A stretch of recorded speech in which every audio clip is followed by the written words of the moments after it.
Hello everyone, welcome to another 2v2 today on the map Tempest. My name is ALEEEEEEESA with 8 E's. I'll be playing as the blue Terran. My ally is BrokenRhythm playing as the red Protoss, and our enemies are WizardofMeth, possibly one of the most creative names I've seen in the retail version. Anyway, he will be playing as the purple Terran. His ally Hova playing as the teal Protoss. This will be a mirror match on near spawn positions in this map, so we will be seeing a lot of aggressive play, and especially with this cliff in between the two bases allowing for very quick air or reaper harassment. I will be casting with Akaya. Akaya, what's up? Hey, what's going on, man? I just wanted to ask you real quick before we get going too far into this game.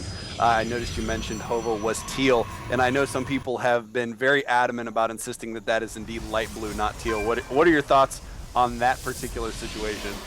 I think that in Warcraft 3, the colors were the first four players were always blue, red, purple, and teal, and there was actually a light blue color in the in one of the later players. I know this because I played Dota a lot, and the enemy, the Scourge side, always had lighter colors like light teal, light blue, or light teal and light pink. So yeah, I definitely think it's teal. Fair enough. I know that it's not at all important, but I know there's always nothing going on for the first few seconds, so I thought I would waste it with a stupid question. Yeah, okay.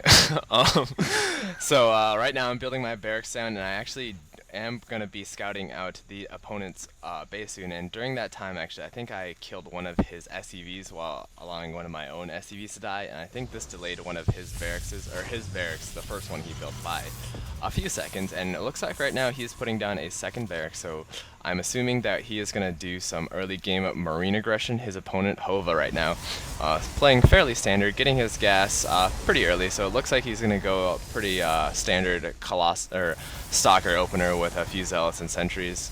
And the Terran player has yet to get gas, and he's already at 15 supply, so he's definitely going to do some early Marine harassment.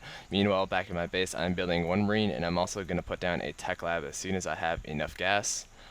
Come on, gas. There we go. Gas. There we go. And also, I'm going to be opening up Reapers just because of the close spawn distances between the two bases, and especially this really short path between the two bases that allows Reapers just to hop into the enemy's base almost instantly when they're spawned. And our strategy for this is that BrokenRhythm is going to be chrono boosting out a few Zealots, and he's going to pressure the front. This is going to draw attention away from their front, which is going to be a lot of Marines, and this allowed me to come back and start picking up Harvesters. And if you look at WizardofMeth right now, he has actually a third barracks going up, and he's going to put down a supply depot right behind the third barracks. So he's going to make a wall off with 3 barracks and 2 supply depots, and this could be good, but if you have Zealots in the faces of the Marines with no place to run, it is going to be extremely hard for those Marines to do any damage. Actually, one thing just to mention real quick, I looked at the position of that supply depot, and it looks like there's actually a tiny, tiny crack where you can still fit one Marine or SCV through there. I'm not sure if a Zealot can fit through there or not. I would imagine it could. But yeah, so it's not a complete wall off, although it is very, very close, it looks like. But going back to the opening base of you and BrokenRhythm here, you guys have decided to wall off at your main choke between the two bases there, that little shared area, which is very, very useful in 2v2 maps where that shared choke area is on the low ground. On some of the maps where that choke is on the high ground, obviously it's not as effective. And actually, hold that thought, it looks like BrokenRhythm has some Zealots going up in the front. Meanwhile, there is a Reaper in the back right now just tearing up WizardofMeth's mineral line, so it looks like you are definitely getting in there and doing some economic damage early in this game. Definitely. I'm taking a look at the unit loss right now. WizardofMeth has lost 12 units in Marines and SCVs. That's 700 resources already this early into the game. He is lacking hugely on economy right now. He has 12 Harvesters. BrokenRhythm has 23 Harvesters, so almost double the Harvester count, and his third supply depot was delayed from finishing. So using those Marines and getting extremely caught out of position when those Zealots attacked. If his ally hadn't a force field, his Marines would have been slaughtered so badly. But anyway, he has decided to build more Marines, and Marines in significant number will be able to ward off Reapers just because of the damage they do. And he also decided to build a supply depot in the back, so he will be able to see any Reapers coming here. But I'm going to take the next step and build a barracks here, And what I'm going to do is float it over to the high ground and actually pick out that supply depot so he does not have vision. So very, very sneaky and extremely annoying. BrokenRhythm right now trying to pressure the back once again, or the front once again, and it just doesn't seem to be working.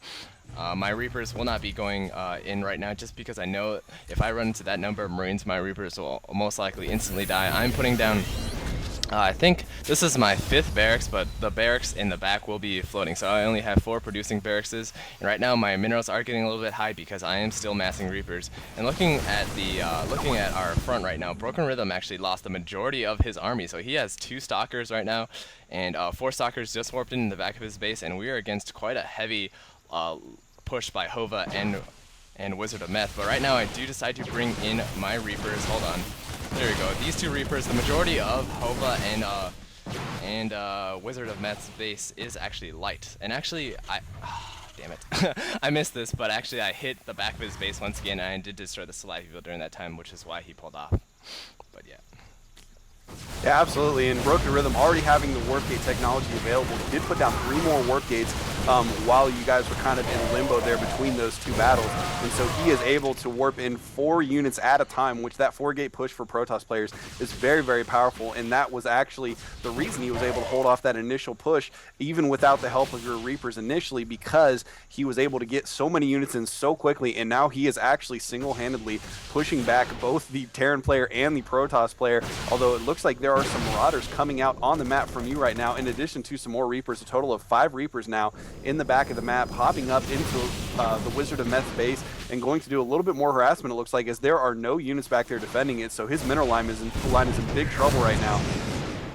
Yeah, definitely. And the reason I like this strategy is because going mass Reapers, and not by mass I mean like more than 4 or 5, you actually will be able to pick off a Marauder with that without losing any Reapers. So that is going to cause the enemy to actually split up his forces and force him to go armored units.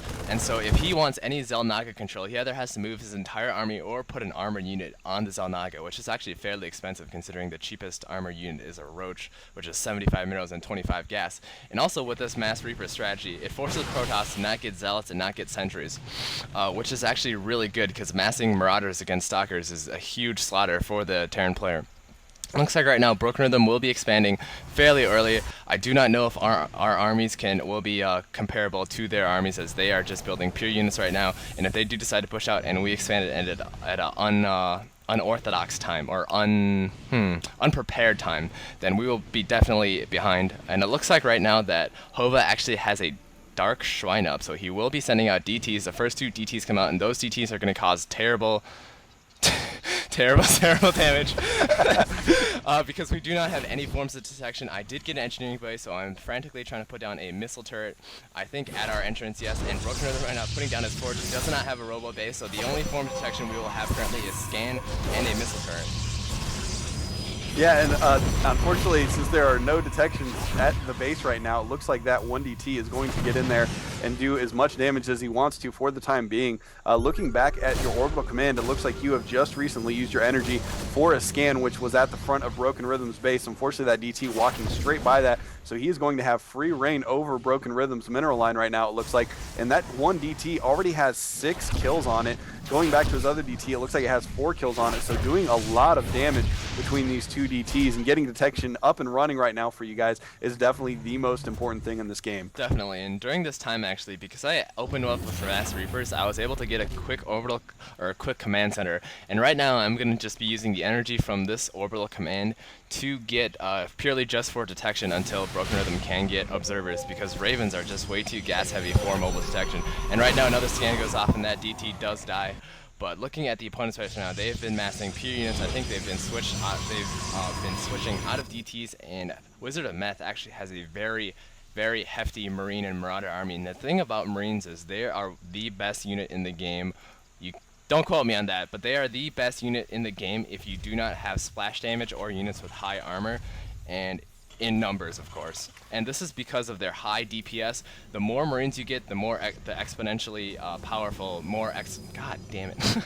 The more powerful they get, just because of the 5 range and how small they are and how dense they can get. Because those Marines each of them can fit into a space pack much more tightly than Stalkers, and because they have a lot more DPS one stim than Stalkers, it's extremely deadly and kind of misleading of how powerful that small army looks right now. Yeah, absolutely. And one quick thing I did want to mention is that Hova has actually researched Blink for his Stalkers, whereas Broken Rhythm does not yet have up his Twilight Council because he did have to get that robotics facility up and running so he could have detection for those DTs.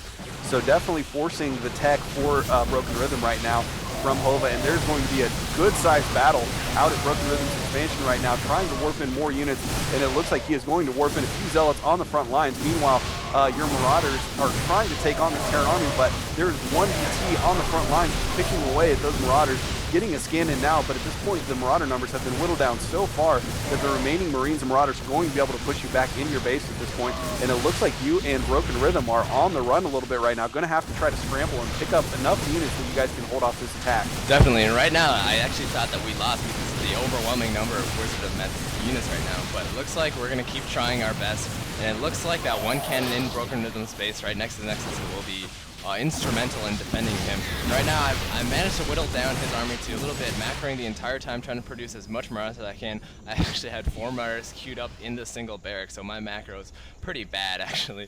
But right now, I'm actually just trying to get more Marauders and work with him, trying to hold on to his Nexus as much as he can, but that Nexus is going to be going down very quick. Hova doing a nice little bit of micro, trying to micro away from the cannon and the force fields that Broken Rhythm is putting up. Broken Rhythm is using the pathing in his little base just to try to get as much damage as he can by forcing them to funnel through the chokes. I'm actually picking up as many rallied units here. I've managed to pick off quite a few WizardofMeth's rally units, and right now I'm still trying to pick off more. I'm trying to avoid the main army of Hova, trying to just get him to walk back and forth between his base and my base, just so that he can never focus on one base, and looks like their army does decide to move back. Yeah, absolutely. So you guys have managed to hold it off for the time being, but one key thing that I do want to mention is they have not yet even taken their expansions. It looks like WizardofMeth is just now moving a command center out there, but you and Broken Rhythm both had your expansions up and running for at least a little bit, and although Broken Rhythm did lose his Nexus, you managed to hold on to that orbital command. So that is absolutely an advantage that you guys have at this point, having a little bit of an economic advantage. But meanwhile, Hova has also put up his expansion. So at this point, the burden is really on you guys to force the issue to keep them behind you economically, because I would say as of right now, they have a slight advantage on the army. If we look at the unit count right now, we can see that there are a lot of Marauders from you. And actually, you have the Purple Terran player, WizardofMeth, outnumbered, but there is High Templars on the map for Hova, the light blue Protoss player, so he's going to have Psystorm available, which is very, very strong against pretty much all infantry. Yeah, definitely. Psystorm is especially strong against Marines, but I am committed to my mass barracks build.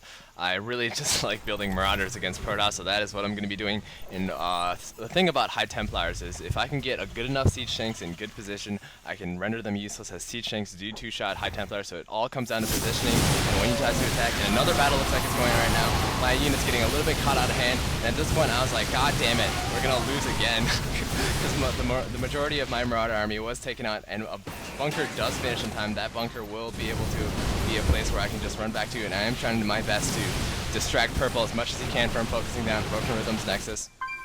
And it looks like I prematurely moved back in, and most of the WizardofMeth's and Hova's army are right now at Broken Rhythm's Nexus yet again, and I'm just trying to stim up and distract as much as possible. Gonna be trying to kill those Zealots that are just coming in right now. And WizardofMeth actually looks like he's stimmed so many times that his Marines and Marauders actually have taken significant amounts of damage from the stim.